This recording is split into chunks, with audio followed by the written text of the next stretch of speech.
And the new wave of attacks, the U.S. says it struck Iranian naval vessels near a major oil route.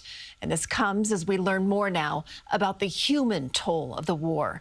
Dick Brennan is in our immersive studio with the details. Dick. Yes, Christine. Now, the Pentagon is reporting that 140 service members have been injured in the war, 8 severely. And tonight, as you said, the focus of the war seems to be the Strait of Hormuz, which is effectively closed. And now the administration is warning Iran not to threaten the flow of oil. The U.S. says it's targeted 16 mine layers in the Persian Gulf.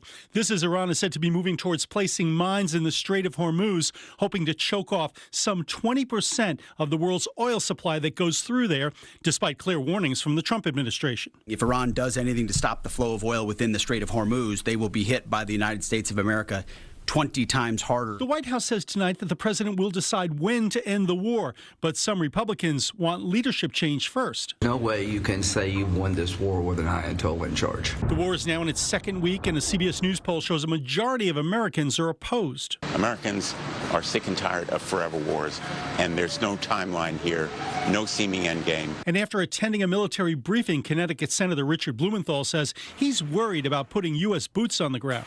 We seem to be on a path toward deploying American troops on the ground in Iran to accomplish any of the potential objectives here.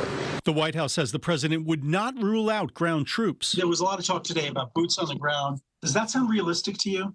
I think there's an inevitability of troops being deployed to Iran to look at battle damage assessment. Retired U.S. Army Major Mike Lyons says small formations could recover nuclear material or make sure the program is destroyed. If we're going to declare some kind of victory, then we'll have to do this. Now, in the perfect world, this takes place after the Iranians have surrendered or after we're completely confident that we don't put our soldiers at risk by doing this mission.